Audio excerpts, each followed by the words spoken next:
My name is Don K. Preston. I am the president of Preterist Research Institute of Ardmore, Oklahoma. Okay, well, we have been talking about the image of Adam versus the image of Christ. I want to take a look very quickly at Paul's statement, as in Adam all men die, even so in Christ shall all be made alive. You know, I have people tell me all the time. David Hester said it in our first formal debate. If Preston keeps going, he's going to wind up in universalism. And people constantly say, covenant eschatology leads to universalism. There are some people on Facebook that basically stalk me claiming that covenant eschatology leads to universalism. No, folks, let me tell you something. The traditional view of eschatology and its application of Adam versus Christ is what leads, logically, to universalism. Let me ask you the question. When Paul said, as in Adam all men die, was Paul talking about those in Adam, or is all man universally, is every human being in Adam biologically? Well, of course, in one sense we are biologically, but the question is Paul talking biology when he said, as in Adam? The question is, how do you and I get in Adam and thus in Adam's sin? We didn't get there by biology. I do not inherit Adam's sin. I do not inherit Adam's guilt.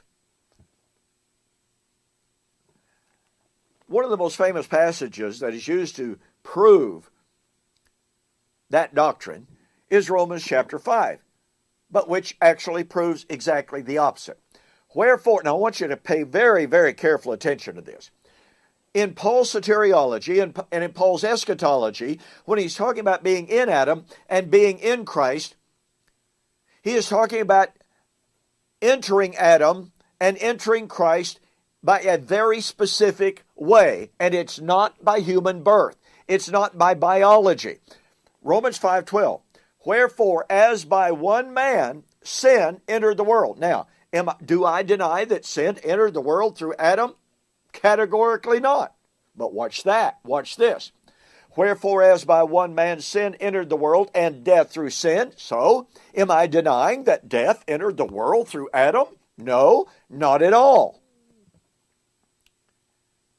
Therefore, catch the power of this, death passed upon all men. Now, if we stopped right there and just left it there, we might adduce that, well, because I am born biologically as a descendant of Adam, therefore I die, I inherit Adam's sin, Adam's death. But Paul didn't stop there. Therefore, death passed on all men, watch this, because all men sinned. I want you to consider this. When Paul says in 1 Corinthians chapter 15, verse 22, as in Adam all men sin, that is a perfect corollary to Romans chapter 5 and verse 12 in the first place, but it shows that in Paul's soteriological discussion, he is saying that all men enter Adam when they sin, not when they're born. That's a different discussion. If you want to talk biology, that's one discussion. But if you want to talk soteriology, it's a totally different discussion, because Paul did not say, I am born a sinner because Adam sinned. He said, Adam sinned, he died, death entered the world, and death passed on all men because all men sinned. I entered Adam when I sinned. In other words, we enter Adam through choice. And that puts a totally different perspective. Therefore, on Paul's statement, as in Adam all men die, even so in Christ shall all be made alive. Well, the question is, if I entered Adam through choice, do I not therefore enter Christ by choice? And if I do not choose to enter Christ, to be born again of incorruptible seed, and to take on the nature and the life of Christ, guess what?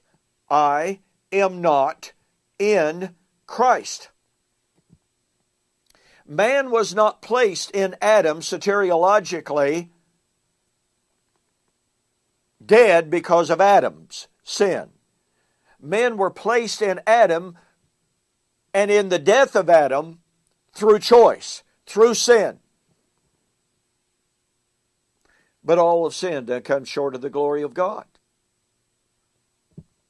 But you see, not all men make the choice of joining Christ.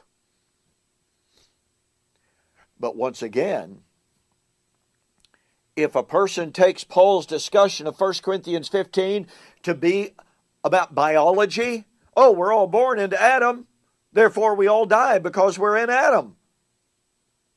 Then the reverse of that, therefore, would be, if it's biological birth into Adam, why is it not biological birth into Christ, and therefore every human being is born into Christ? But that's not what Paul was teaching. All men entered Adam through sin. Choice. All men who are in Christ make the choice. That's why Paul says, God be thanked that you were the servants of sin, you were in Adam, but you have obeyed from the heart that form of doctrine which was delivered to you, being then made free from sin, being made free from Adam. You became the servants of righteousness unto life. Resurrection life. Deliverance from Adam. There's so much more on this, and I know that some people will not like this, but this is exactly what I see Paul discussing in 1 Corinthians chapter 15, verse 22, when he said, as in Adam all men die. He is not talking biology. He is not talking about being born biologically into the death of Adam. He is saying that all men entered Adam through choice, through sin. Those who are in Christ, as the reverse of that, have made the choice to be in Christ. No choice, no life. Well, if you want to see a discussion of Adam and Christ, the death of Adam, the life of Christ, get a copy of my book, We Shall Meet Him in the Air, The Wedding of the King of Kings. There is a tremendous discussion of the death of Adam and the life of Christ. You will love it. You will be amazed by the evidence that is there.